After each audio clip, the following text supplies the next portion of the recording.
بسم اللہ الرحمن الرحیم رب اشرح لی صدری ویسر لی امری واحلل عقدۃ من لسانی یفقہوا قولی احمدک اللہم یا مجیب کل سائل والصلاة والسلام علی من هو افضل الوسائل وعلی آلہ واصحابہ ذوی الفضائل اما بعد فاعوذ باللہ من الشیطان الرجیم بسم اللہ الرحمن الرحیم هو الذی ارسل رسولہ بالہدی ودین الحق لیظہرہ علی الدین کلہ ولو کرہ المشرکون صدق اللہ العظیم وصدق رسولہ النبی الکریم الامین ان اللہ وملائکتہ یصلون علی النبی یا ایہا الذین آمنوا صلوا علیہ وسلموا تسلیما الصلاة والسلام علیکہ یا سیدی یا رسول اللہ وعلا آلکہ واصحابکہ یا حبیب اللہ مولاي صل وسلم دائما ابدا علی حبیبکہ خیر الخلق کلہم منزہ عن شریک فی محاسنہ فجوہر الحسن فیہ غیر منقاسم محمد تاج رسل اللہ قاطبۃ محمد صادق الاقوال والکلم محمد ذکرہ روح لانفسنا محمد شکرہ فرد علی الامم رب صل وسلم دائما ابدا علی حبیبک خیر الخلق کلہم اللہ تبارک و تعالی جل جلالہ وعم نوالہ واتم برہانہ وعظم شانہ وجل ذکرہ وعز اسمہ کی حمد و ثنا اور حضور سرور کائنات مفخر موجودات زینت بزم کائنات دستگیر جہاں غم گسار الزمان سید سروران حامی بے قسام قائد المرسلین خاتم النبیین احمد مجتبی جناب محمد مصطفیٰ صلی اللہ علیہ وآلہ وصحابہ وبارک وسلم کے دربار گہربار میں ہدیہ درود و سلام عرض کرنے کے بعد رب ذوالجلال کے فضل اور توفیق سے خطبہ جمعۃ المبارک میں آج ہماری گفتگو کا موضوع ہے نور اسلام کے جلوے۔ میری دعا ہے خالق کائنات جل جلالہ اسلام کو ہر طرف غالب فرمائے اور خالق کائنات جل جلالہ ہم سب کو غلبہ اسلام کے لیے دن رات محنت کرنے کی توفیق عطا فرمائے۔ قرآن مجید برہان رشید میں خالق کائنات جل جلالہ نے فرمایا ہے هو الذی ارسل رسولہ بالہدی، وہ اللہ وہ ہے جس نے اپنے رسول صلی اللہ علیہ وسلم کو بھیجا ہدایت کے ساتھ ودین الحق اور دین حق کے ساتھ لیظہرہ علی الدین کلہ، تاکہ اللہ غالب کرے اس دین کو ہر دین پر ولو کرہ المشرکون، اگرچہ مشرک ناپسند کرے۔ سید عالم نور مجسم شفیع معظم صلی اللہ علیہ وسلم سے نور اسلام کی کرنیں جو ظاہر ہوئیں اور آگے پھیلتی چلی گئیں، اس کے ہزاروں شواہد موجود ہیں۔ کتب حدیث میں مختلف ابواب اس سلسلہ کے موجود ہیں۔ بخاری شریف میں سید عالم نور مجسم شفیع معظم صلی اللہ علیہ وسلم کا فرمان جو کتاب التیمم کے اندر ہے، اس کا ایک حصہ ابتدا میں آپ کے سامنے پیش کر رہا ہوں۔ حضرت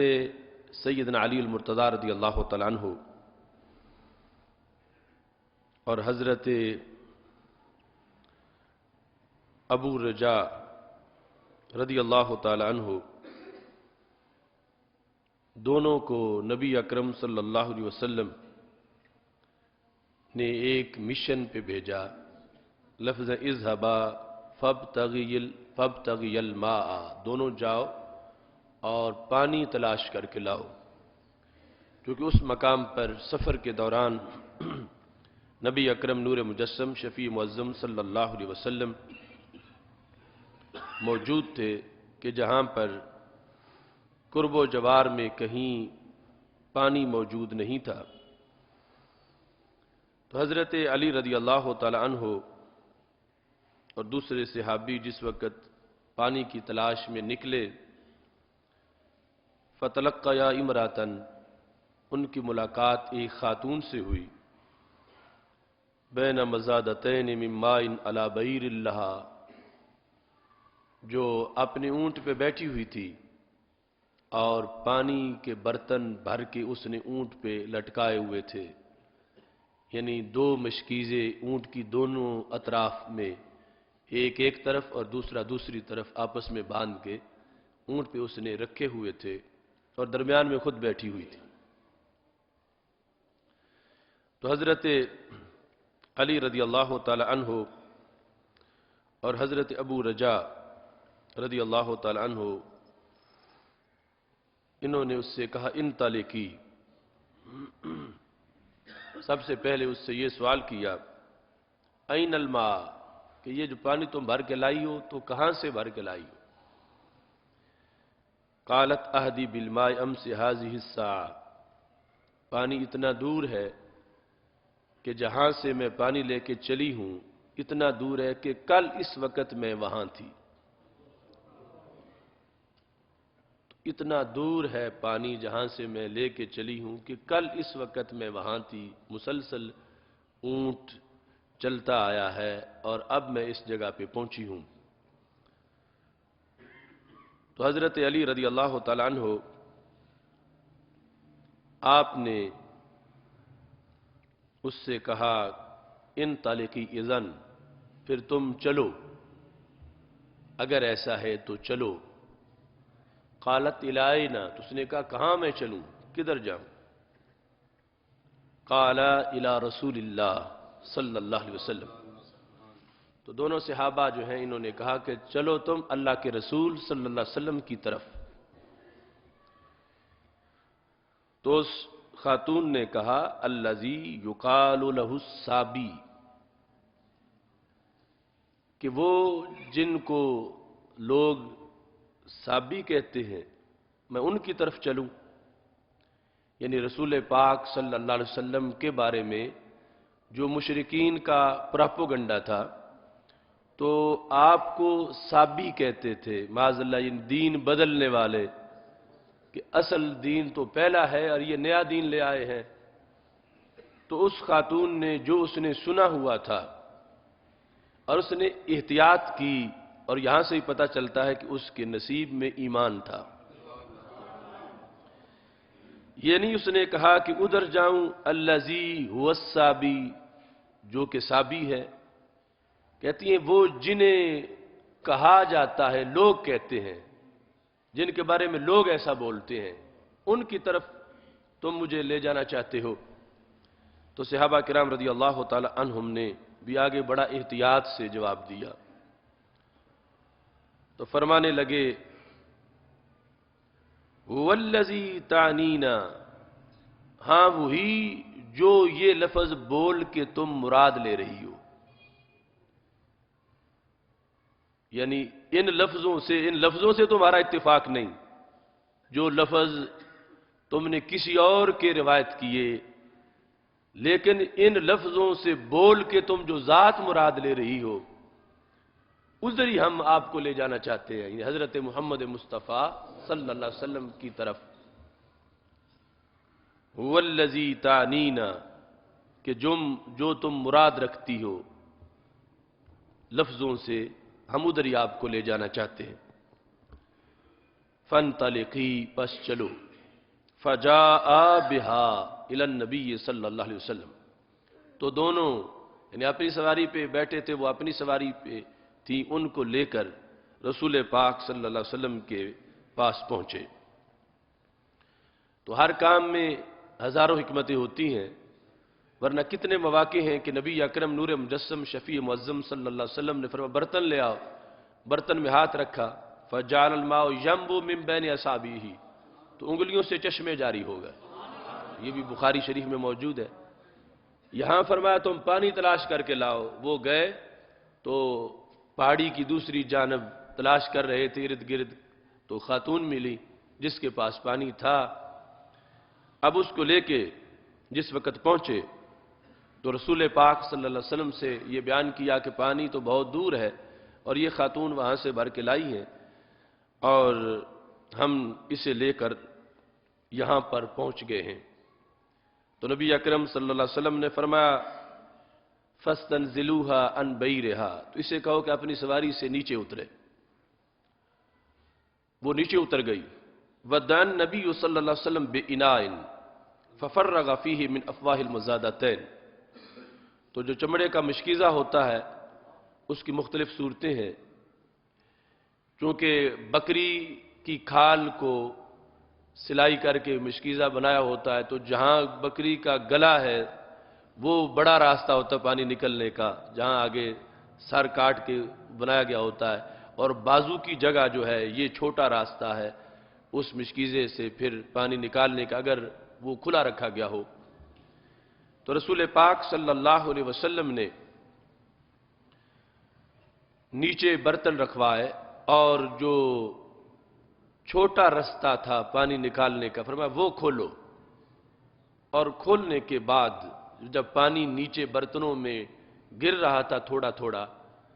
تو نودی فی الناس، تو صحابہ میں اعلان کر دیا گیا کہ خود بھی پی لو جانوروں کو بھی پلا لو۔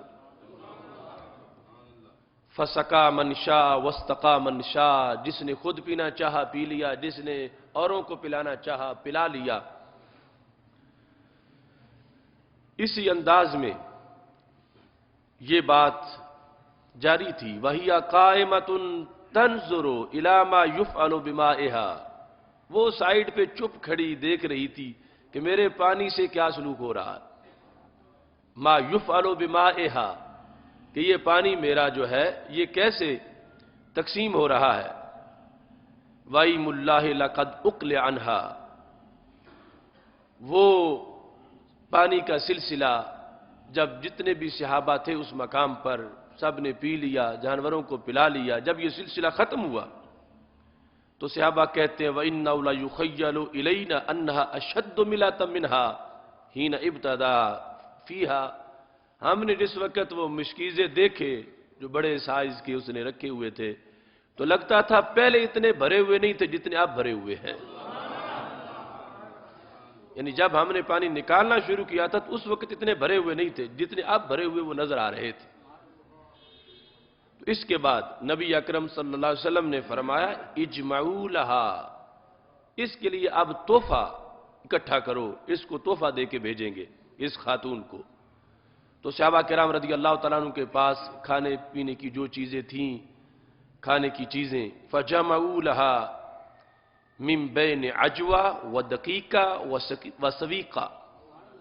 کہ صحابہ نے اپنے پاس سے کچھ تو اجوا کھجوریں اکٹھی کی، کچھ گندم کا آٹا، کچھ ستو، اس طرح کر کے چیزیں اکٹھی کر کے حتی جمعوا لہا طعاما فجعلوها فی ثوب، تو سب اکٹھا کر کے ایک کپڑے میں ڈالا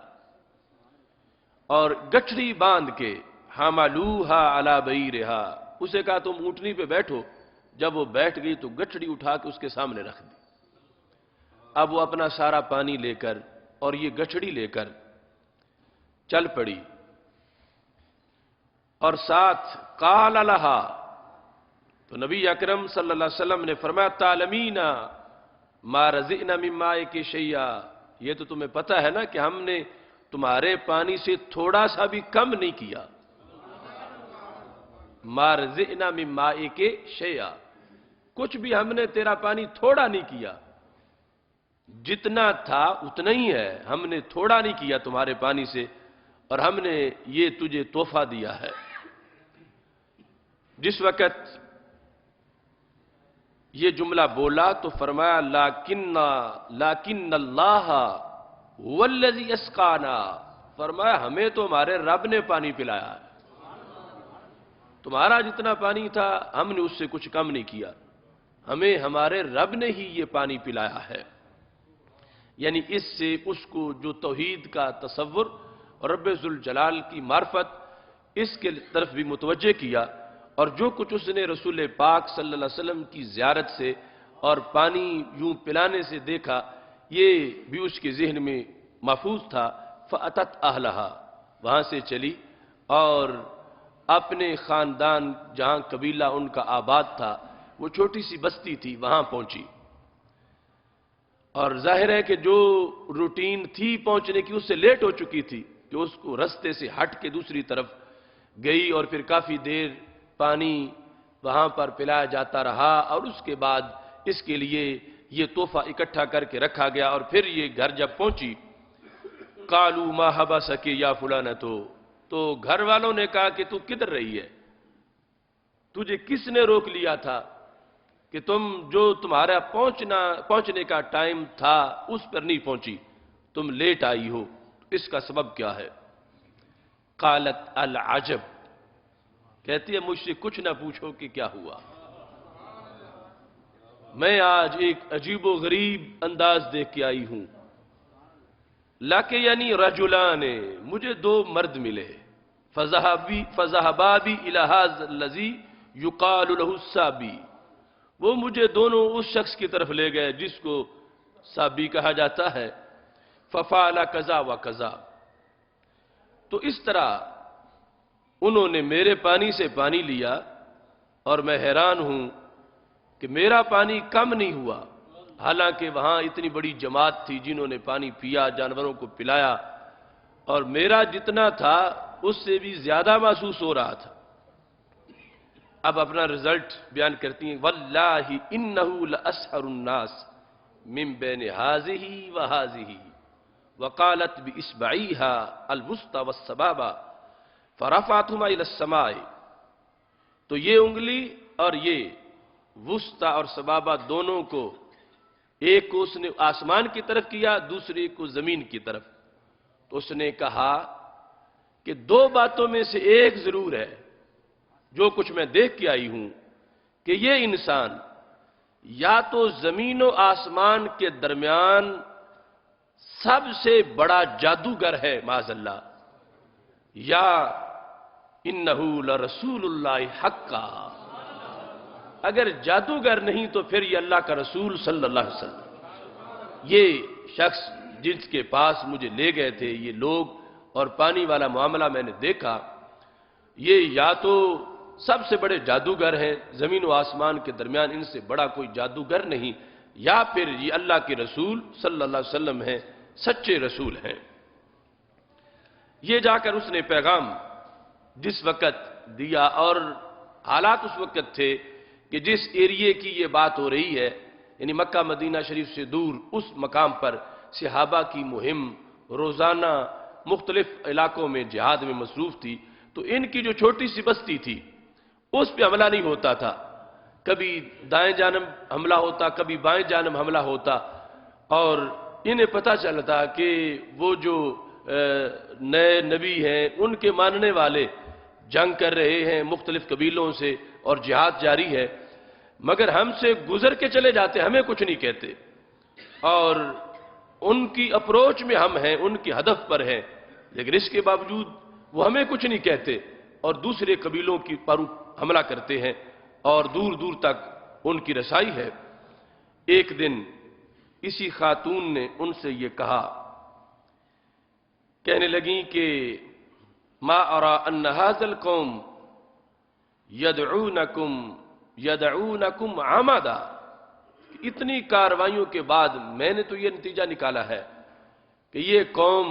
یعنی مسلمان تمہیں جان بوجھ کے چھوڑ جاتے ہیں، تمہیں کچھ نہیں کہتے، اور باقی علاقوں پہ حملہ آور ہوتے ہیں، مجھے لگتا ہے کہ تمہیں جان بوجھ کے چھوڑتے ہیں، تمہیں کچھ گنجائش انہوں نے دی ہوئی ہے،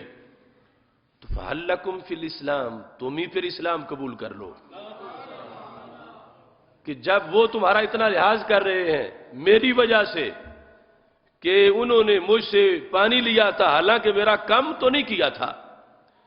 اس بنیاد پر وہ چھوڑ رہے ہیں، حملہ نہیں کرتے، تو تم ہی پھر کلمہ پڑھ لو۔ فَأَتَاؤُوهَا فَدَخَلُوا فِي الْإِسْلَامِ۔ تو یہ خاتون جو بظاہر حاضر خدمت ہوئی تھی پانی کے مسئلہ میں، اور اس سے پانی لیا گیا تھا اور اس کو پھر تحفہ دیا گیا تھا، تو سید عالم نور مجسم شفیع معظم صلی اللہ علیہ وسلم کی اخلاق کی تاثیر اس پہ اثر انداز ہوئی، اور یہ خاتونی اپنے پورے گاؤں کے اسلام لانے کا باعث بن گئی، اور نور اسلام اس طرح آگے پہنچا، اور سید عالم نور مجسم شفیع معظم صلی اللہ علیہ وسلم کی حقانیت، آپ کی نورانیت، یہ حجاز قرب و جوار کے علاقوں سے اس طرح بڑھتی بڑھتی پاک محبوب صلی اللہ علیہ وسلم کے جلوے پوری کائنات میں پہنچے، جن کی تجلی اللہ کے فضل سے آج بھی ہمارے سینوں میں موجود ہے۔ دوسرے مقام پر جس وقت مکہ شریف میں شدید مخالفت جاری تھی اور قریش مکہ نبی اکرم نور مجسم شفیع معظم صلی اللہ علیہ وسلم کے خلاف مختلف قسم کی سازشیں کر رہے تھے، اور بار بار آپ کے چچا جان کے پاس بھی پہنچے اور کہا انہیں روک لو۔ ہمارے آقا صلی اللہ علیہ وسلم نے فرما دیا اگر میرے دائیں ہاتھ پہ سورج رکھیں بائیں پہ چاند رکھیں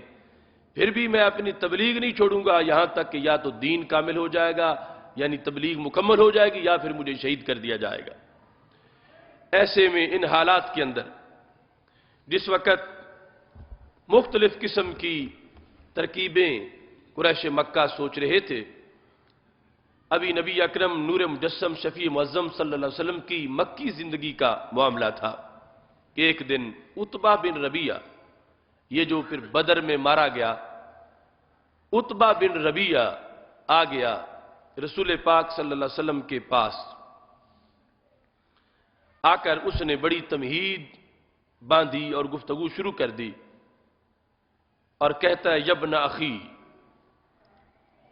ان کنت ترید بما جئت به من هذا الامر مالا جمعنا لك من اموالنا۔ یبن اخی یعنی اے ہمارے بھائی کے بیٹے، رسول پاک صلی اللہ علیہ وسلم سے کہنے لگا عتبہ کہ یہ جو تم تبلیغ کرتے ہو اور کہتے خدا ایک ہے اور تم اس کے رسول ہو، اگر اس سے مقصد تمہارا مال اکٹھا کرنا ہے تو جمعنا لک من اموالنا، ہم سارے مل کے آپ کے لیے ایک فنڈ قائم کرتے ہیں اور مال ہم اکٹھا کرتے ہیں، اتنا کریں گے کہ حتی تکون اکثرنا مالا، کہ اس پورے خطہ عرب میں آپ سے بڑا کوئی مالدار نہیں ہوگا، ہم سارے مل کے اتنا آپ کو دے دیں گے۔ وَإِن كُنْتَ تُرِيدُ بِهَا شَرَفًا سَوَّدْنَاكَ عَلَيْنَا، اور اگر تم ویسے لیڈرشپ چاہتے ہو، عرب میں قیادت چاہتے ہو، تو ہم سب مل کے اتفاق سے آپ کو اپنا سردار بنا لیتے ہیں، آپ ہمارے سردار بن جاؤ۔ حتی لا نقت امرا دونک، ہم اتنی آپ کی پیروی کریں گے آپ ہمارے سردار بن جائیں، جو آپ کہیں وہی ہوگا، مگر یہ جو تبلیغ ہے نیا دین ہے اس کو چھوڑ کے ہمارے تم سردار بن جاؤ۔ اگر تم لیڈرشپ اور قیادت چاہتے ہو تو پھر اس کے لیے بھی ہم تیار ہیں، ہم آپ کے مقابلے میں اپنی قیادت چھوڑ دیں گے، آپ کی قیادت ہوگی، آپ کے زیر سایہ ہم چلیں گے۔ اور وَإِن كُنْتَ تُرِيدُ بِهِ مُلْكًا، اور اگر تم ویسے حکومت چاہتے ہو تو پھر ملکنا کا علینا، پھر ہم آپ کو اپنا حکمران مان لیتے ہیں۔ تو اس طرح مال، سیادت، سرداری اور حکومت۔ اس کے بعد چوتھے نمبر پہ کہتا وَإِن كَانَ هَذَا الَّذِي يَأْتِيكَ، اور اگر یہ جو تم بتاتے ہو کہ ایک وحی مجھ پہ نازل ہوتی ہے، کوئی آتا ہے تمہارے پاس پیغام لے کر، کہتا ہے کہ اگر وہ تمہیں نہیں بیٹھنے دیتا لا تستطيع رده عن نفسك، کہ تم اسے روک نہیں سکتے، وہ پھر آ جاتا ہے، معاذ اللہ یہ تصور دے رہا تھا، معاذ اللہ ثم معاذ اللہ، جیسے کچھ لوگوں کو جن پڑے ہوئے ہوتے ہیں اور جن کوئی کام کرنے پر مجبور کرتے ہیں، اگر یہ تمہاری مجبوری ہے تو پھر طلبنا لک طبا، تو ہم تمہارا کوئی معذ اللہ علاج کرواتے ہیں، کوئی تمہارے لیے طبیب ڈھونڈتے ہیں، اور یہ تاکہ تم تنگ بھی نہ ہو اور ہمارے ساتھ جنگ بھی نہ ہو۔ اس طرح کی صورتحال، مختلف تجویزیں وہ پیش کر رہا تھا۔ کہتا وَبَذَلْنَا فِيهِ أَمْوَالَنَا، جتنا ہمیں خرچ کرنا پڑا تمہارے علاج پر ہم خرچ کریں گے، یہاں تک کہ آپ کے پاس یہ جو آتا ہے یہ نہ آئے، اور آپ یہ جو آپ نیا دین ہمارے سامنے پیش کر رہے ہیں بس صرف یہ چھوڑ دیں، باقی جو چاہیں ہم وہ سب کچھ کرنے کو تیار ہیں۔ عتبہ باتیں کرتا رہا، ہمارے آقا صلی اللہ علیہ وسلم بڑی توجہ سے سنتے رہے کہ یہ کیا کہہ رہا ہے۔ جب اس نے بریک لگائی، فرمایا قد فرغت یا ابا الولید، اے عتبہ اب فارغ ہو گئے ہو، جو تم نے کہنا تھا کہہ لیا ہے؟ قال نعم، اس نے کہا ہاں۔ فرمایا اب میں نے تیری بڑی توجہ سے سنی، تو میری اب توجہ سے سن۔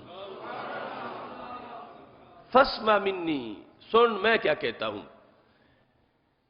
تو اس نے کہا میں سنوں گا۔ تو سرکار نے فرمایا بسم اللہ الرحمن الرحیم، حامیم تنزیل من الرحمن الرحیم، کتاب فصلت آیاتہ قرآنا عربیا لقوم یعلمون۔ تو یہ آیات ہمارے آقا صلی اللہ علیہ وسلم نے پڑھنا شروع کر دی۔ وہ سنتا رہا۔ جس وقت اس نے یہ آیات سنی تو چپ رہا، خاموش رہا۔ وَأَلْقَى يَدَيْهِ خَلْفَ ظَهْرِهِ،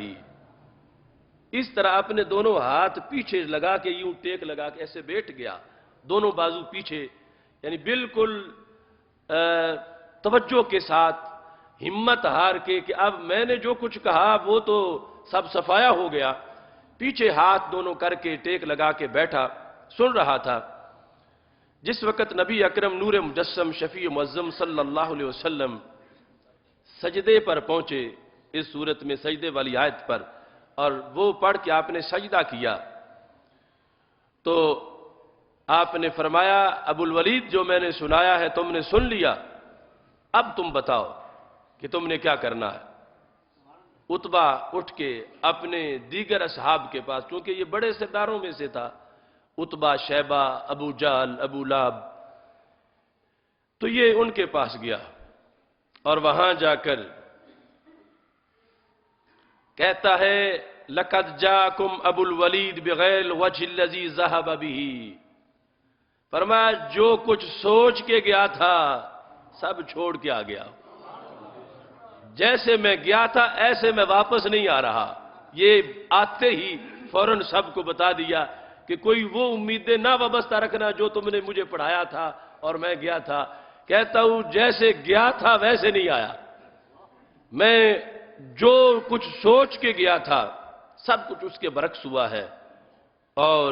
جو ہماری تجویزیں تھیں سنی انہوں نے ساری ہیں، مگر آگے جو کچھ انہوں نے پڑھا ہے اس سے میرے دماغ سے بھی وہ چیزیں نکل گئی ہیں، میں ویسے نہیں آیا جیسے میں گیا تھا۔ اور اس کے ساتھ اس نے گفتگو کرتے ہوئے یہ اپنے سرداروں سے کہا رأیی،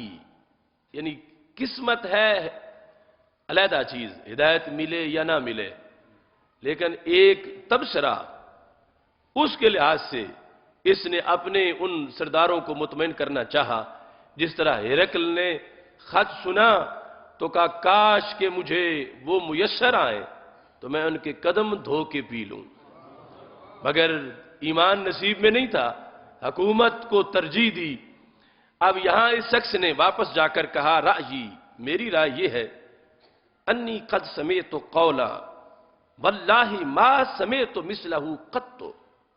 میں بھی عربی زبان والا ہوں، عربی لینگویج ہے میری، اور فصاحت و بلاغت کے ہم شاہ سوار ہیں، مگر آج تک میں نے ایسا کلام نہیں سنا جو میں ان کی زبان سے سن کے آیا ہوں۔ قد سمعت قولا واللہ ما سمعت مثلہ قط، یعنی جس طرح یہ لات عزا کی قسمیں اٹھاتے تھے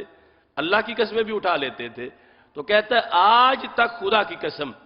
ایسا کلام میں نے نہیں سنا جیسا میری گفتگو کے بعد انہوں نے مجھے سنایا ہے. اور ساتھ یہ کہتا ہے واللہ ما ہوا بالشعر ولا بالسحر ولا بالکہانہ. یہ 3 آپشن تھے کہ اس کو باپ والے کہہ رہے ہوں گے کہ وہ شعر ہی ہوگا نا جو تم نے سنا ہے تو وہ شاعر اچھے ہیں، یا جادوگر ہیں، جادو والی گفتگو کرتے ہیں لوگ متاثر ہو جاتے ہیں، کاہن ہیں، نجومی ہیں. اس نے قسم اٹھا کے کہا کہ جو کچھ میں نے سنا ہے رب کی قسم ہے وہ شعر نہیں ہے، اور جو میں سن کے آیا ہوں وہ سحر بھی نہیں ہے، جادو بھی نہیں ہے، اور وہ کاہن کا کلام بھی نہیں ہے. ان کے کلام نے مجھے واقعی سوچنے پہ مجبور کیا ہے کہ جو انہوں نے مجھے سنایا ہے. یا معاشرہ قریش، اے قریش کے سرداروں، اطیعونی وجعلوہا بی، اگر میری بات مانتے ہو تو میں تمہیں ایک رستہ بتاتا ہوں. خلو بین ھذا الرجل وبین ما ہوا فیہ، میں تو کہتا ہوں کہ اس شخص کی راہوں سے پیچھے ہٹ جاؤ، ان کا رستہ مت روکو، یہ جو کرتے ہیں انہیں کر گزرنے دو، یہ ہمارے رستے روکنے سے رکیں گے نہیں. میری یہ رائے ہے، یعنی یہ ان پر واضح کر رہا تھا کہ ویسے تو میں آپ کے ساتھ ہی ہوں، جو تم فیصلہ کرو گے، مگر میں یہ کہہ رہا ہوں کہ خلو بین ھذا الرجل وبین ما ہوا فیہ، ان کے اور ان کے مقصد کے بیچ سے پیچھے ہٹ جاؤ. یہ جہاں تک جانا چاہتے ہیں وہاں یہ کھلے طریقے سے جائیں، تم سائیڈ بھی ہو جاؤ، ان کے رستے میں مت آؤ، ان کے سامنے رکاوٹ مت بنو. فواللہ، اب اس کے بعد اس نے کہا لَيَكُونَنَّ لِقَوْلِهِ الَّذِي سَمِعْتُ مِنْهُ نَبَأٌ عَظِيمٌ، جو سنا ہے اس سے پتہ چلتا ہے کہ کچھ ہو کے رہے گا، کوئی بڑی خبر تم سنو گے. یہ نبأ عظیم ہے. جو کچھ انہوں نے کہا کہ یہ کوئی معمولی بات نہیں ہے. میں جو کلام سن کے آیا ہوں اس سے مجھے یہ یقین ہو گیا ہے کہ یہ پیچھے نہیں ہٹیں گے اور انقلاب یہ ضرور لائیں گے. نبأ عظیم مجھے اس سے محسوس ہو گئی ہے. تو اس کے بعد اس نے اپنے لوگوں کو مطمئن کرنے کی بھی کوشش کی. کہتا ہے فَإِن تُصِبْهُ الْعَرَبُ فَقَدْ كَفَيْتُمُوهُ بِغَيْرِكُمْ وَإِن يَظْهُرْ عَلَى الْعَرَبِ فَمُلْكُهُ مُلْكُكُمْ. کہتے دو ہی صورتیں ہیں، یا تو عرب ان پہ غالب آ جائیں گے یا یہ عربوں پہ غالب آ جائیں گے. اگر یہ نکلتے ہیں ہم کیوں قریش مکہ رستے میں رکاوٹ بنے، آخر دوسرے عرب بھی ہیں، دوسرا ایریا بھی ہے، ہم ان کو نکلنے دیں یا اپنا لشکر لے کے دعوت اور پیغام لے کے آگے بڑھیں تو دوسرے قبیلوں والوں سے ان کا آمنا سامنا ہوگا. اگر دوسرے قبیلے کے لوگ جو ہیں دوسرے عرب ان پہ غالب آ گئے تو پھر کہنے ہمارا مفت میں کام ہو جائے گا، ہمیں اپنی صلاحیتیں ان کے مقابلے میں خرچ کرنے کی کیا ضرورت ہے. جب دوسرے ان سے ٹکرائے اور دوسرے ان پہ غالب آ گئے تو ہم یہی چاہتے ہیں کہ یہ مغلوب ہوں تو پھر ہمارا مقصد ویسے ہی حاصل ہو جائے گا. اور اگر یہ سب پہ غالب آ گئے تو پھر کہتا ہے ہمارے لیے نقصان دہ نہیں. کیوں؟ فَمُلْكُهُ مُلْكُكُمْ، تو ان کی حکومت تمہاری حکومت ہی ہوگی، ہمارے قبیلے کے ہی ہیں، ہمارے خاندان کے ہیں، ہمارے شہر کے ہیں. تو اس نے یعنی یہ ایک تبصرہ ان کے سامنے جنگ سے بچانے کے لیے، مخالفت سے دور رکھنے کے لیے اس نے ایک فارمولہ پیش کر دیا کہ اگر یہاں سے یہ نکل جائیں، یعنی جس طرح تبلیغ کے لیے جاتے ہیں، ہم ان کو نہ روکیں، کوئی اور ان کو روکے، اور جب وہ بیر والے دوسرے دور کے قبیلوں والے روکیں گے، دو صورتیں ہیں، یا وہ غالب آئیں گے یا یہ غالب آئیں گے. اگر وہ غالب آ گئے تو پھر بھی ہمارا مقصد پورا ہو جائے گا، اور اگر یہ غالب آ گئے فَمُلْكُهُ مُلْكُكُمْ، تو پھر ہم خوش ہوں گے کہ ہمارا بندہ، ہماری برادری کا بندہ وہ سب پہ غالب آ گیا ہے، تو پھر ہم ان سے کیوں ٹکرائیں. یہ ان کو فری ہینڈ دینا چاہیے تبلیغ میں یہ جو اپنا منصوبہ رکھتے ہیں اس کے مطابق جیسے چاہتے ہیں، ہم ان سے نہ الجھیں، ہم ان سے نہ ٹکرائیں۔ الجھیں دوسرے لوگ، دوسرے قبیلوں والے، دور کے لوگ، اگر وہ ان پہ غالب آ گئے تو تم یہی سوچتے ہو نا اس وقت کہ یہ مغلوب ہوں تو پھر تمہارا مفت میں مقصد پورا ہو جائے گا۔ اور اگر ایسی صورتحال بنے کہ یہ غالب آ گئے تو بالآخر ہیں تو مکہ شریف کے، ہیں تو قریش کے، تو پھر ہمارے اپنے ہیں۔ اگر یعنی ان کے نزدیک آخر سوچ یہی بن رہی تھی کہ ایک شخص یہ ہم سے جدا ہو کے علیحدہ طور پر ہمارے سورسز کے علاوہ، ہماری حمایت کے علاوہ بادشاہ بننا چاہتے ہیں، تو ہمارے کہنے پر نہیں بن رہے، اپنے طور پر بننا چاہتے ہیں، تو پھر بادشاہ بن گئے تو ان کی حکومت ہماری حکومت ہی ہوگی۔ تو اس واسطے ہمیں ان سے ٹکرانا نہیں چاہیے، یہ اس نے ان کو مشورہ دیا۔ اور کہتا ہے وَعِزُّهُ عِزُّكُمْ، جو انہیں عزت ملے گی اے قریش وہ تمہاری عزت ہوگی، بیگانوں کی عزت تو نہیں، ان کی عزت تمہاری عزت ہوگی۔ اس سے وہ قرآن مجید کی حقیقت ظاہر ہوتی ہے وَالَّذِينَ آمَنُوا أَشَدُّ حُبًّا لِلَّهِ، کہ ایمان والے جتنا رب سے پیار کرتے ہیں اتنا بت پرست بتوں سے پیار نہیں کر سکتے۔ یعنی وہ یہ سوچے ہوئے تھے کہ ٹھیک ہے یہ ایک خدا کو مان کے غالب آ گئے تو ہیں تو ہمارے، اگرچہ ہمارے بتوں کو یہ نہیں مانتے، بتوں کا رد کرتے ہیں، لیکن ہمارے بتوں کو رد کرتے رہیں، نہ مانیں، اور ہم اپنے مذہب پر قائم رہ کے کہہ تو سکتے ہیں کہ ہمارے خاندان کا بندہ پورے عرب پہ چھا گیا اور ہر طرف اس کا راج ہو گیا۔ اس واسطے ان کی عزت عزہ عزکم، ان کی عزت تمہاری عزت ہے اور ان کا ملک تمہارا ملک ہے۔ اس بنیاد پر ہمیں اپنے بتوں کے پیچھے لگ کے ان سے لڑائی نہیں کرنی چاہیے۔ بت جو ہے ان کی وجہ سے ہمیں ان سے جھگڑا نہیں کرنا چاہیے، ہمیں یہ جو جامع فائدہ ہے وہ دیکھنا چاہیے۔ لڑنا ان سے تو دوسرے لڑے، وہ غالب آ گئے تو پھر یہ مغلوب تو ہمارا مقصد حل ہو جائے گا، اور اگر یہ غالب آ گئے تو صرف یہی ہوگا نا کہ ہمارے بتوں کو یہ نہیں مانتے، بتوں کا رد کرتے ہیں، لیکن یہ تو ثابت ہوگا کہ پورے عرب پر جو شخصیت چھا گئی ہے اور جن کی حکومت ہے وہ ہمارے ہی خاندان کے ہیں، ہمارے ہی ہیں۔ اس بنیاد پر ہمیں اپنی پالیسی تھوڑی سی جامع کر کے بنانی چاہیے۔ اس نے جس وقت یہ کہا وَكُنْتُمْ أَسْعَدَ النَّاسِ بِهِ، اس نے کہا یہ تو تمہاری سعادت کی دلیل بن کے آ گئے، یعنی اپنا فائدہ جو انہوں نے حکومت کے لحاظ سے سوچا اس پس منظر میں بھی کہہ رہا تھا کہ یہ تمہیں اجاڑنے نہیں آئے، یہ تو تمہیں سعادت مند کرنے آئے، کہ ان کی اگر دھاک بیٹھ جاتی ہر طرف، اگرچہ ہمارا دین میں اختلاف ہوگا لیکن اس کی وجہ سے ہماری بلے بلے بن جائے گی ان کی بنیاد پر۔ یہ جب اس نے کہا قالوا سحرک واللہ یا ابا الولید بلسانہ، عتبہ جادوگر کا جادو تجھ پہ بھی اثر کر گیا ہے، سحرہ کا تجھ پہ تو انہوں نے جادو کر دیا کہ یہ باتیں تو کر رہا ہے، ہم نے تجھے سمجھا کے بھیجا تھا اور تو آ کے ہمیں سمجھانا شروع ہو گیا ہے۔ بے لسان ہی، انہوں نے زبان سے ہی جادو تم پہ کر دیا، انہوں نے چند جملے بولے ہیں تم پہ جادو ہو گیا ہے اور تم آ کے یہاں تقریریں کرنا شروع ہو گئے ہو۔ قال ھذا رأیی فاصنعوا ما بدا لکم، کہا یہ میری رائے تھی۔ جب اس کو یہ تنقید کا سامنا کرنا پڑا تو ہرقل کی طرح کہتا ہے یہ میری رائے ہے، فاصنعوا ما بدا لکم، لیکن جو تمہیں اچھا لگتا تم وہ کرتے رہو، لیکن میری رائے یہ تھی جو میں نے ظاہر کر دی۔ اور معاذ اللہ انہوں نے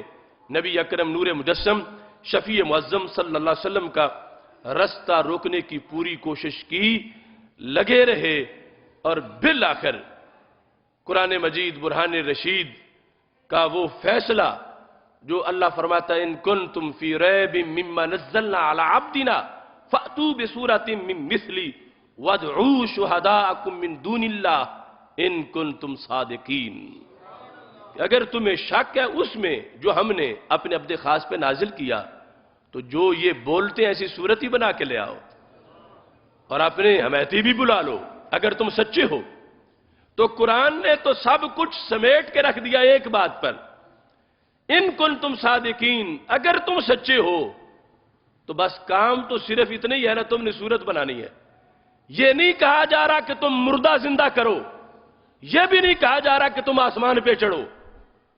تمہیں دعویٰ ہے اپنی زبان پر کہ ہم بولتے بہت اچھا ہے، فصیح ہے ہم، باقی اجمی ہیں، تو جو تمہارے فیلڈ کی بات ہے اسی میں تمہیں دعوت دی جا رہی ہے۔ یہ نہیں کہ تم مردے زندہ کر کے دکھاؤ یا تم چھلانگ لگا کے آسمان پہ چڑھو۔ تمہیں فخر ہے اپنی بولی پر اور فخر ہے اپنی بلاغت اور فصاحت پر۔ حروف تہجی تمہارے پاس بھی ہیں، حروف تہجی ان کے پاس بھی ہیں، جتنے حرف استعمال کر کے یہ جملہ بناتے ہیں وہ تمہیں بھی آتے ہیں، تو تم ان کی صورت جیسی صورت بنا کے لے آؤ،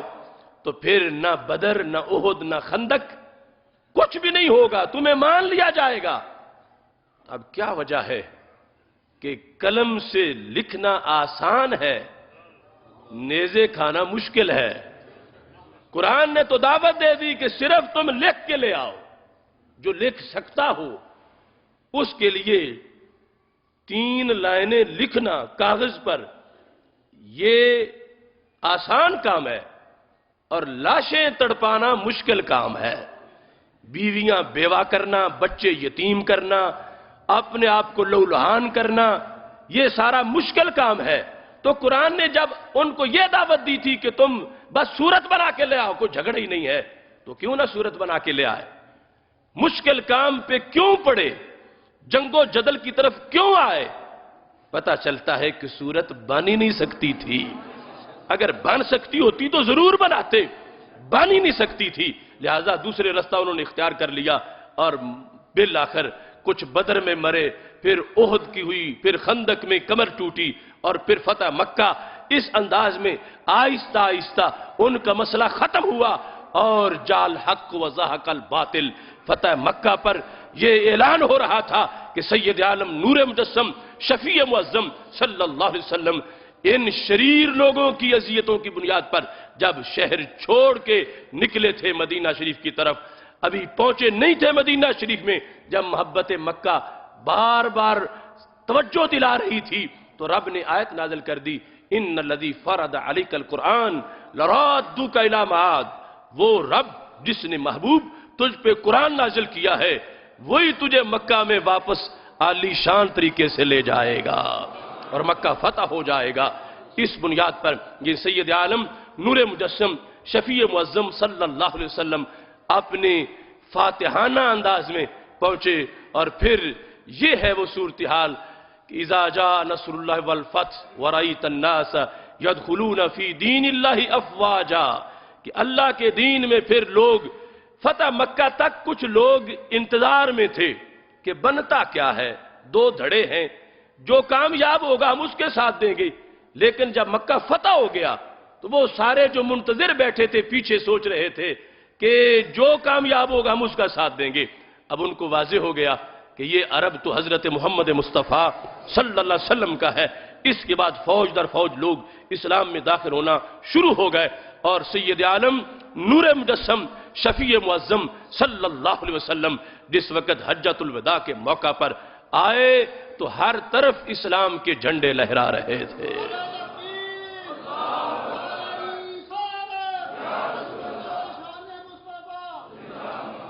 محتشم سامعین حضرات، ایسے ہی حضرت ابو دردہ رضی اللہ تعالی عنہ، آپ کا معاملہ حضرت جبیر روایت کرتے ہیں کہ ابو دردہ گئے تھے گھر سے باہر، بت اپنا گھر رکھ گئے تھے۔ حضرت عبداللہ بن رواحہ رضی اللہ تعالیٰ عنہ، جو قادر الکلام شاعر بھی اور جرنیل صحابی بھی، موتا کے میدان میں 8 ہجری میں شہید ہوئے تھے، اور حضرت محمد بن مسلمہ، جنہوں نے اس وقت آقا علیہ السلام کے کہنے پر اس وقت کے بڑے گستاخ کا سر اتارا تھا، یہ دونوں عبداللہ بن رواحہ اور محمد بن مسلمہ رضی اللہ تعالیٰ عنہما، یہ حضرت ابو دردہ جو بھی کافر تھے ان کے گھر چلے گئے۔ دخل بیتہ فسرقا صنمہ، بت ان کا چوری کر کے لے آئے، جس کو وہ واپس آ کے انہوں نے سجدہ کرنا تھا۔ فراجع ابو دردہ واپس آئے، فجعل یجمع صنمہ ذالک، واپس آ کے بت کو ڈھونڈا۔ ہر مکان کوٹ کمرے کے کونے سے ہر طرف بت نہ ملا، غصے میں آ کے کہنے لگے وہی حقا تو تباہ ہو جائے، حل امتنعت، تو چور کا ہاتھ نہیں پکڑ سکتا تھا، اللہ دفعت عن نفسے کا، تو اپنے آپ کو کیوں نہ بچا سکا، تجھے چور اٹھا کے لے گئے، اس طرح بول رہے تھے۔ فقالت ام الدرداء، حضرت ام درداء آپ کی امی جو ہیں وہ بول پڑی۔ تو موقع ہے ایسا، یعنی بر وقت جو ضرب لگتی ہے وہ پھر سینے سے پار گزر جاتی ہے۔ جب یہ گھر کے اندر اس طرح غائبانہ کہہ رہے تھے تو اپنے آپ کو نہ بچا سکا، تو روک نہ سکا ان کو جو تجھے اٹھانے آئے تھے، آپ نے فرمایا لو کان ینفع احدا او یدفع عن احد دافع عن نفسہ، اگر یہ تیرا بت کسی کو فائدہ دے لیتا ہوتا تو اپنے آپ کو ہی دے لیتا، اگر تمہارا یہ بت کسی سے کسی کو بچا سکتا ہوتا تو اپنے آپ کو ہی بچا لیتا۔ تو جب ام درداء رضی اللہ تعالی عنہا نے یہ فرمایا تو حضرت ابو درداء کے دل پہ اثر ہو گیا حقیقت کا۔ فقال ابو درداء اعدی لی فی المغتسل ماء، کہ میرے لیے غسل خانہ میں پانی رکھو۔ غسل خانہ میں پانی رکھا گیا، آپ نے غسل کیا، اپنی نئی پوشاک پہنی،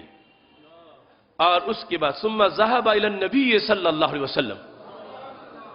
رسول پاک صلی اللہ علیہ وسلم کی طرف سفر شروع کیا۔ اب حضرت عبداللہ بن رواحہ رضی اللہ تعالیٰ عنہ سرکار کی خدمت میں پہلے موجود تھے۔ فناظر علیہ ابن رواحہ مقبلا، حضرت عبداللہ بن رواحہ نے جب یہ دیکھا کہ آ رہا ہے کہ ابو درداء اس طرف متوجہ ادھر ہی آ رہے ہیں، ابھی دور تھے، فقال ابو درداء ما اراہ جاء الا فی طلبنا، سرکار سے حضرت عبداللہ بن رواحہ کہتے ہیں کہ وہ ابو درداء آ رہا ہے اور لگتا ہے کہ ہماری تلاش میں نکلا ہے، ہم نے اس کا بت چوری کیا ہے اور وہ اپنے بت کی تلاش میں نکل پڑا ہے، آ رہا ہے تو پھر ہماری طرف ہی رہا ہے۔ تو جب حضرت عبداللہ بن رواحہ رضی اللہ تعالی عنہ نے یہ کہا، فقال النبی صلی اللہ علیہ وسلم لا، فرمایا یہ بت کی تلاش میں نہیں، رب کی تلاش میں آ گیا ہے۔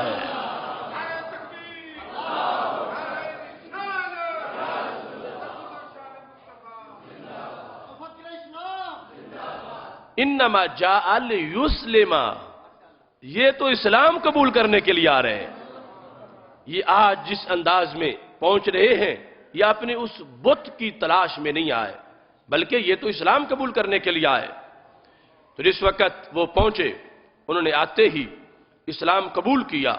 تو نبی اکرم نور مجسم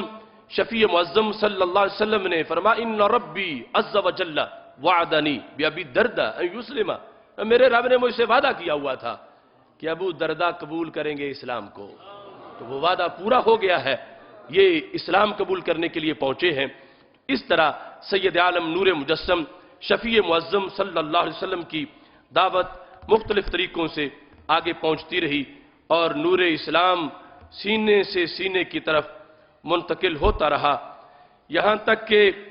ایک مقام ایسا بھی ہے کہ ہمارے آقا سید عالم نور مجسم شفیع معظم صلی اللہ علیہ وسلم نے صحابہ کرام رضی اللہ تعالیٰ عنہم کو ایسی ایسی شانیں دیں، ایسا ایسا مرتبہ دیا، ایسا مقام عطا فرمایا کہ اس سلسلہ میں متعدد احادیث مختلف کتابوں میں موجود ہیں۔ ان میں حضرت مارز بن عبداللہ کی روایت بھی ہے، یہاں تک کہ ایک صحابی وہ کہتے ہیں حججت حجۃ الوداع، میں حجۃ الوداع کے موقع پر موجود تھا، فدخلت دارا بمکہ، میں مکہ شریف میں ایک گھر میں داخل ہوا، فرأیت فیہا رسول اللہ صلی اللہ علیہ وسلم، میں نے وہاں سید عالم نور مجسم شفیع معظم صلی اللہ علیہ وسلم کا چہرہ دیکھا، یعنی پہلا دیدار تھا، مثل دارت القمر، جیسے چاند کی گولائی ہوتی ہے، ایسے سید عالم نور مجسم شفیع معظم صلی اللہ علیہ وسلم کے چمکتے چہرے کی گولائی موجود تھی۔ وَسَمِعْتُ مِنْهُ عَجَبًا، اور میں نے آپ سے بڑی عجیب گفتگو سماعت کی. فَجَاءَهُ رَجُلٌ بِغُلَامٍ يَوْمَ وُلِدَ، وہ شخص آپ کے پاس بچہ لے کے آیا اور اسی دن وہ بچہ پیدا ہوا تھا. یعنی ولادت والے دن ہی ایک شخص بچہ اپنا لے کر سید عالم نور مجسم شفیع معظم صلی اللہ علیہ وسلم کے پاس پہنچا. اب حضرت عیسیٰ علیہ السلام کا معجزہ ہمارے قرآن نے بیان کیا ہے کہ جس وقت حضرت مریم سلام اللہ علیہا پر لوگ اعتراض کر رہے تھے کہ یہ بچہ تم کہاں سے لے آئی ہو، تو انہوں نے اشارہ کیا تو حضرت عیسیٰ علیہ السلام پنگوڑے میں بول اٹھے، انی عبداللہ آتانی الکتاب وجعلنی نبیہ، کہ میں اللہ کا بندہ ہوں، اللہ نے مجھے کتاب عطا کیا، مجھے نبی بنایا ہے. اب ہمارے آقا صلی اللہ علیہ وسلم کی ہر جہت میں ہر پیغمبر سے بڑی شان ہے. جو کچھ خالق کائنات جل جلالہ نے جدا جدا انبیاء کرام علیہ السلام کو عطا کیا، وہ سب کچھ مشترکہ اکٹھا کر کے ہمارے آقا صلی اللہ علیہ وسلم کو عطا کیا. حسن یوسف، دم عیسیٰ، ید بیضا داری، آنچے خوبہ ہمادارن تو تنہا داری، وہ سب کا خلاصہ جو تھا. اب اس کے لحاظ سے حضرت عیسیٰ علیہ السلام پگوڑے میں بول پڑے، اور میرے آقا صلی اللہ علیہ وسلم وہ ہیں کہ جن کے بارے میں بچے پنگھوڑے میں بول کے رسالت کی گواہی دے رہے تھے. حضرت عیسیٰ علیہ السلام کہہ رہے تھے میں اللہ کا بندہ ہوں، میں نبی ہوں، اور یہ بچہ جس وقت آیا حجۃ الوداع کا موقع ہے، یوم ولدہ پہلا دن ہے کہ بچے کی ولادت جس دن ہوئی ہے سرکار کی گود میں رکھا گیا. فقال له رسول اللہ صلی اللہ علیہ وسلم من انا، بتاؤ میں کون ہوں. پہلے دن کا بچہ فرمایا من انا، میں کون ہوں. قال انت رسول اللہ صلی اللہ علیہ وسلم. اس بچے نے بول کے کہا آپ اللہ کے رسول صلی اللہ علیہ وسلم ہیں. تو ہمارے آقا علیہ السلام نے فرمایا صدقت بارک اللہ فیکا، تو نے سچ کہا، اللہ تجھے برکتیں عطا فرمائے. تو اس کو ساری دنیا مبارک الیمامہ کہتی تھی کہ یمامہ کا وہ بچہ جسے سید عالم نور مجسم شفیع معظم صلی اللہ علیہ وسلم کی طرف سے اتنی برکتیں عطا فرمائی گئی ہیں. یہ ظاہری حیات کے اندر جو مناظر تھے ان کے ساتھ بعد از وصال یہ شفاء السقام فی زیارت خیر الانام کے اندر امام تقی الدین سبکی نے اس کو لکھا کہ جس وقت حضرت سیدنا عمر رضی اللہ تعالیٰ عنہ کا عہد حکومت تھا اور بیت المقدس فتح ہوا، حضرت عمر رضی اللہ تعالیٰ عنہ بیت المقدس میں پہنچے. قادم علیہ کعب الاحبار، تو کعب احبار آ گئے، تمام راہبوں کے سردار. انہوں نے ہمارے آقا علیہ السلام کا زمانہ پایا تھا مگر کلمہ نصیب نہیں ہوا تھا. وَأَسْلَمَ، حضرت عمر رضی اللہ تعالیٰ عنہ کے زمانے میں اسلام قبول کر لیا. حضرت عمر رضی اللہ تعالیٰ عنہ یروشلم میں تھے، کعب احبار آئے اور انہوں نے اسلام قبول کیا. فارح عمر بے اسلام ہی، حضرت سیدنا عمر رضی اللہ تعالیٰ عنہ کو ان کے اسلام پر بڑی خوشی ہوئی. اب حضرت عمر رضی اللہ تعالیٰ عنہ انہیں کیا پیش کرنا چاہتے ہیں کہ تم مسلمان ہو گئے ہو تو اب تمہارے لیے انعام کیا ہے. حضرت سیدنا عمر رضی اللہ تعالیٰ عنہ کا یہ جملہ بہت قابل غور ہے. آپ نے اسے حضرت کعب احبار کو کیا پیشکش کی؟ کہتے ہیں حل لک ان تسیر معی الی المدینہ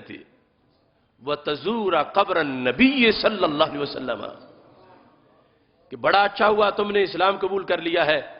تو کیا تم میرے ساتھ مدینہ شریف نہیں چلتے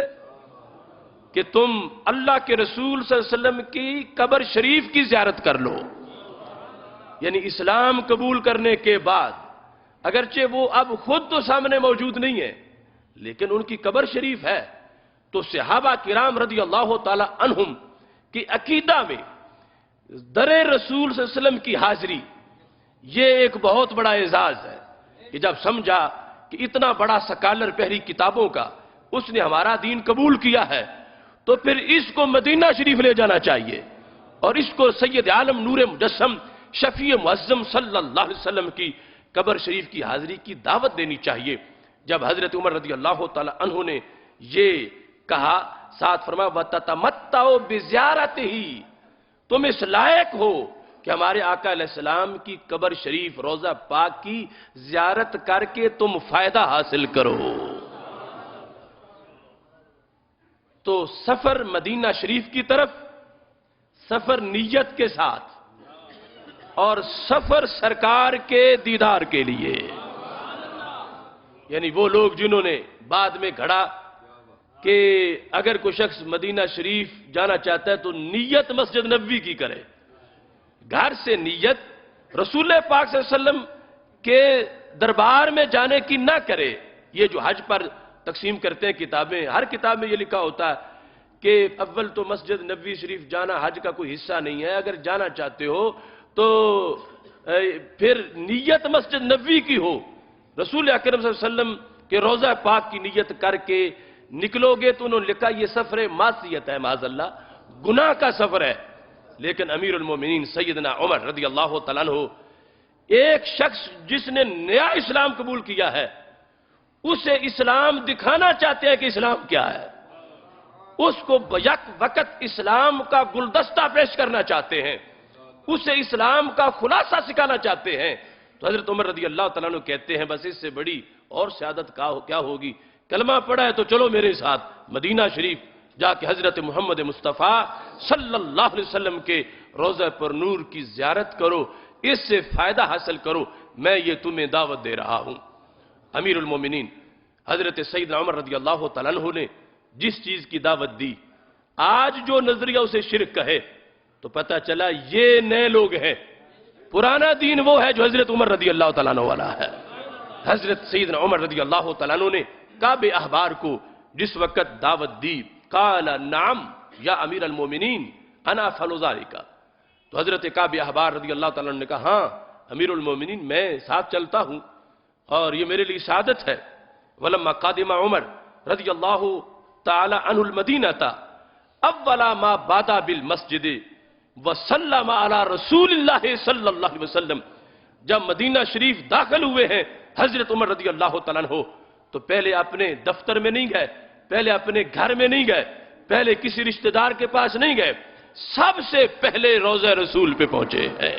کہ سید عالم نور مجسم شفیع معظم صلی اللہ علیہ وسلم کے دربار میں پہنچے ہیں اور یہ بتایا ہے کہ اسلام پھیلانے کے لیے، اسلام بتانے کے لیے جب کسی کو خلاصہ بتاؤ اسے دربار رسول کا حوالہ دو، کہ جس شخص نے نیا دین قبول کیا، اسلام قبول کیا، اپنے پرانے مذہب کو باطل کو چھوڑا، اسلام کی حقانیت سید عالم نور مجسم شفیع معظم صلی اللہ علیہ وسلم کی ذات گرامی میں موجود ہے۔ جب تک ظاہری حیات میں جلوہ گر تھے اس وقت بھی نور پھیلتا رہا، اور آج جس جگہ پہ جلوہ گر ہیں وہ جگہ بھی پوری کائنات میں آج بھی نور بانٹتی نظر آتی ہے۔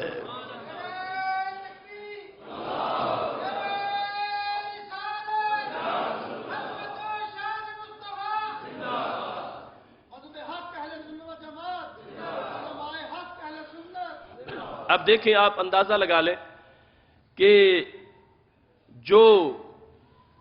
امام واقدی نے بھی اس کو لکھا اور امام سبکی نے، دیگر بہت سے ائمہ نے اس کو روایت کیا، مذاہب باطلہ یہود و نصارہ کے مقابلے میں جو اسلام کی حقانیت کی پہلی دلیل تھی حضرت عمر رضی اللہ تعالیٰ عنہ کے پاس جو پیش کی، آج اس دلیل پر ہی سرے سے اعتراض کر دیا گیا۔ رسول پاک صلی اللہ علیہ وسلم کا بعد از وصال آپ کے جسد اطہر کے بارے میں نازیبا الفاظ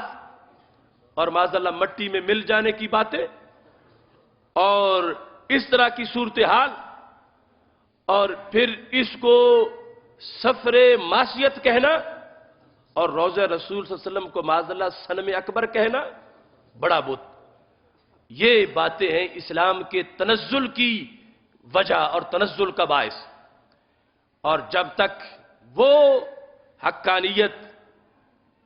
ہر طرف بادشاہوں میں بھی جلوہ گر تھی، تو اس وقت رونق اسلام کی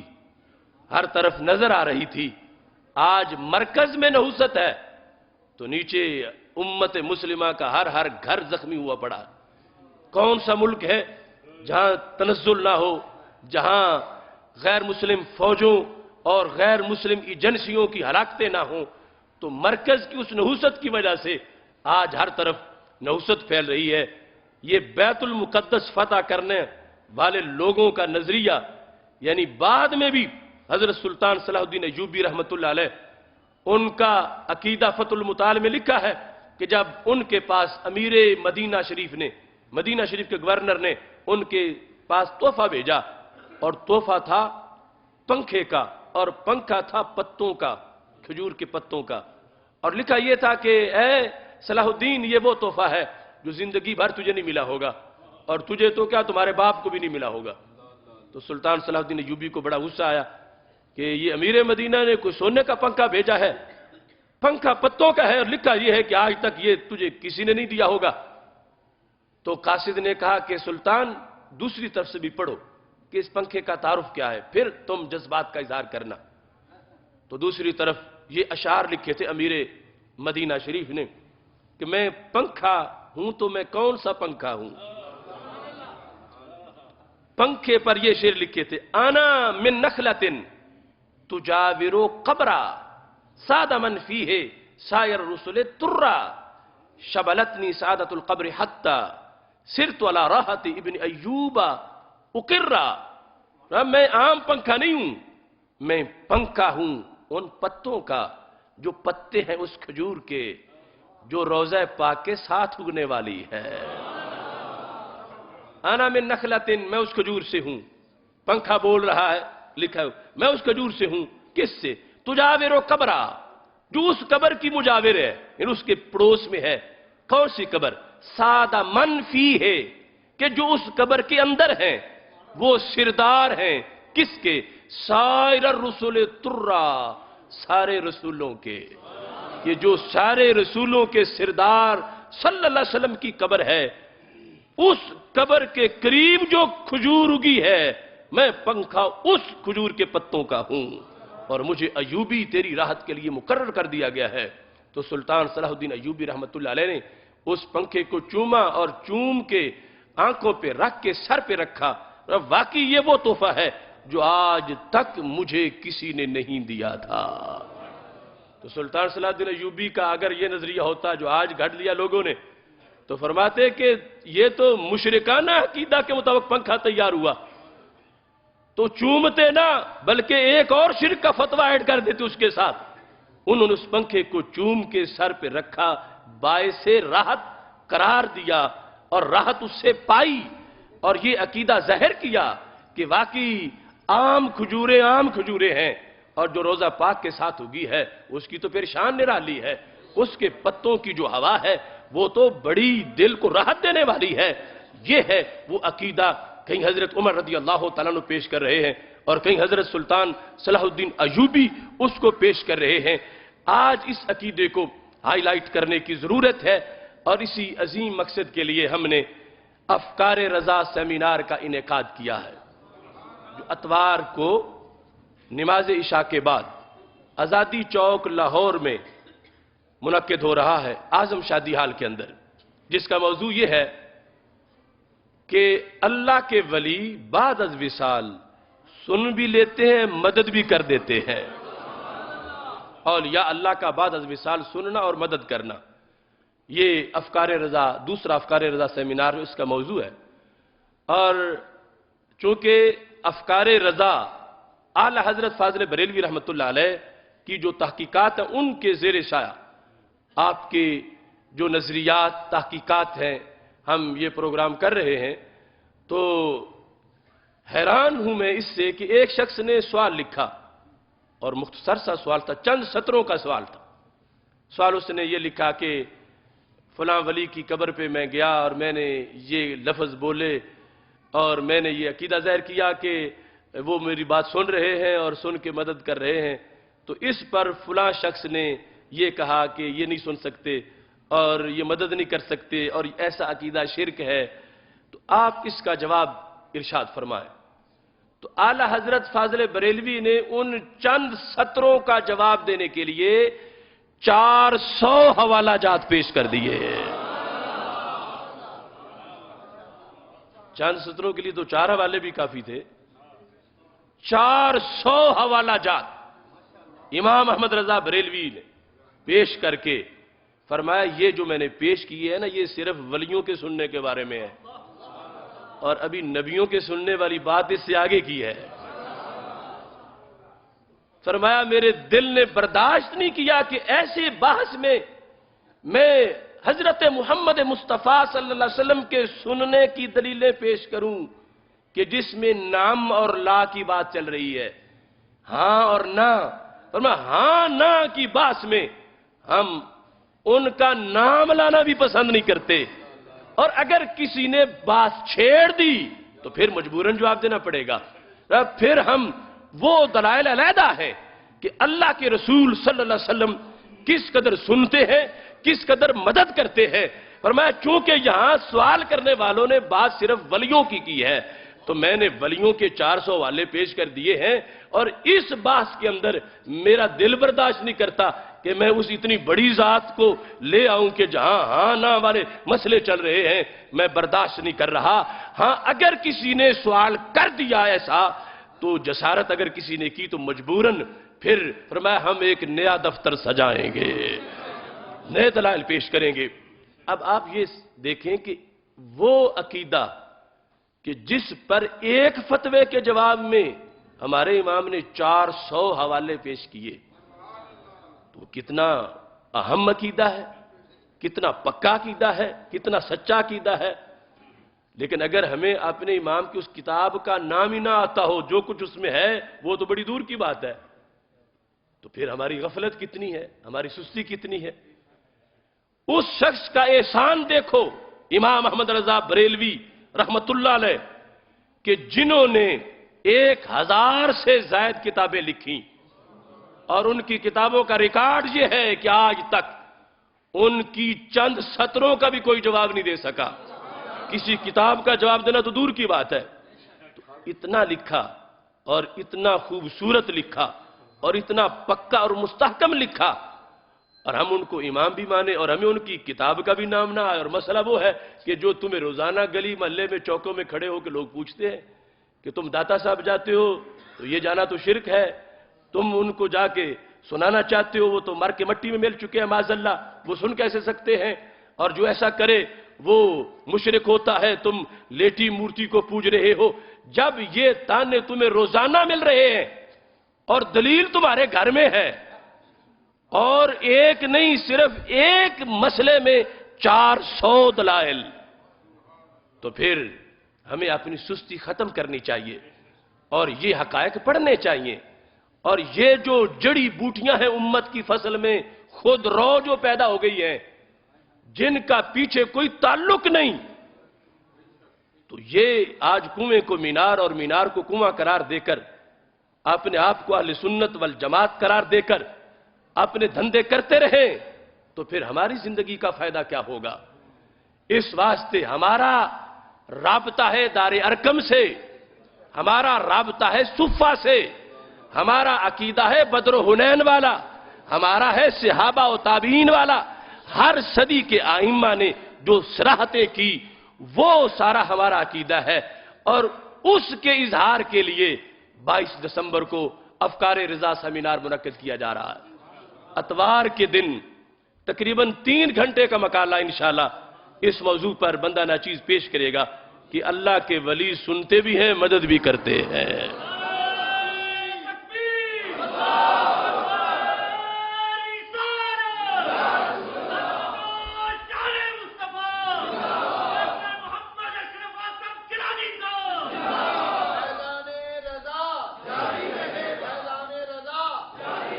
اس واسطے یعنی جس کو شک ہو اسے بھی لائیں، اور جو حق والے ہیں وہ بھی آئیں، اپنے عقیدے کی لذت محسوس کریں کہ ہمارا گھڑا ہوا نہیں ہے، یہ تو صفہ پہ پڑھایا گیا تھا، اور تمام آئمہ کی وضاحتیں اس وقت میں، یعنی جو جتنا ٹائم بن سکا، چونکہ ایک نہیں، اس پر پھر کئی سیمینار ہم انشاءاللہ کریں گے، تو یہ افکار رضا، دوسرا افکار رضا سیمینار، جس میں یہ تفصیلی مقالہ پیش ہو رہا ہے کہ اللہ کے ولی بعد از وصال سنتے بھی ہیں اور مدد بھی کرتے ہیں۔ اب مجھے ہاتھ اٹھوانے کی ضرورت نہیں ہے، تم سارے احباب ہی یہ سمجھتے ہو کہ حق پھیلانا کتنا ضروری ہے، اور ایک بگڑا ہوا بھی اگر تمہاری بات سے سیدھا ہو گیا تو پوری دنیا کے صدقے سے بڑا ثواب ملے گا۔ اس واسطے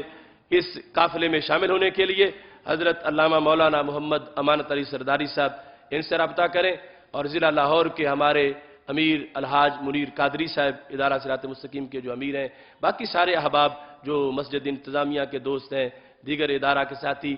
قافلہ در قافلہ اس سیمینار میں پہنچیں اور دلیلیں سمجھ کے آگے تقسیم کریں، آگے بانٹیں۔ جس چیز کی آج ضرورت ہے وہ سنی کی بیداری ہے، جس چیز کی آج ضرورت ہے وہ سنی کی بیداری ہے، گر جاگ گیا یہ سنی تو پھر ہر طاقت پہ بھاری ہے۔ جس چیز کی آج ضرورت ہے وہ سنی کی بیداری ہے، گر جاگ گیا یہ سنی تو پھر ہر طاقت پہ بھاری ہے۔ ہر کوئی اپنے مسلک سے وابستہ رہ کے جیتا ہے۔ ہم تو سچ والے ہیں نا، باقی جھوٹ در جھوٹ، تہ در تہ جا جھوٹ ہے، وہ ہر وقت اپنے مسلک، جھوٹے مسلک کا ڈنڈورا پیٹ رہے ہیں۔ ہر کوئی اپنے مسلک سے وابستہ رہ کے جیتا ہے، کیوں سنی اپنے مسلک کے اظہار سے اب تک آری ہے۔ ہر کوئی اپنے مسلک سے وابستہ رہ کے جیتا ہے، کیوں سنی اپنے مسلک کے اظہار سے اب تک آری ہے۔ تم دفتر میں، دکان میں کیوں نہیں سینہ تان کے کہتے کہ میں سنی ہوں اور یہ میرے مسلک کی دلیل ہے؟ یعنی صرف دلیل نہ ہونے کی وجہ سے پاس، پیچھے تو ہے نا، اگر پاس نہیں تو سینہ تان کے کہو میں سنی ہوں، اور یہ میرا عقیدہ ہے، ما انا علیہ و اصحابی، جو سرکار دو عالم صلی اللہ علیہ وسلم نے اہل سنت کی تعریف کی کہ وہ راستہ جس پر میں ہوں اور میرے صحابہ موجود ہیں۔ ہر کوئی اپنے مسلک سے وابستہ رہ کے جیتا ہے، کیوں سنی اپنے مسلک کے اظہار سے اب تک آری ہے۔ ناکام ہیں گہرے صدمے بھی تیری گہری نیند اڑانے کو، ناکام ہیں گہرے صدمے بھی تیری گہری نیند اڑانے کو، اب باندھ کمر کیوں سستی سی تیری سوچ پہ اب تک طاری ہے۔ تو دیکھ لے اپنے ماضی کو، اس ملت کے ہر غازی کو، ہر ظالم غاصب لرزاں ہے، شیطان پہ ہیبت طاری ہے۔ مت ڈرنا ان تنگ راہوں سے، مت ڈرنا ان بدخواہوں سے، جب ساتھ ہیں طیبہ کے والی تو پھر آگے کیا دشواری ہے۔ مت ڈرنا ان تنگ راہوں سے، مت ڈرنا ان بدخواہوں سے، جب ساتھ ہیں طیبہ کے والی پھر آگے کیا دشواری ہے۔ اسلام کے غلبہ کی منزل ایک روز ہمیں مل جائے گی انشاءاللہ،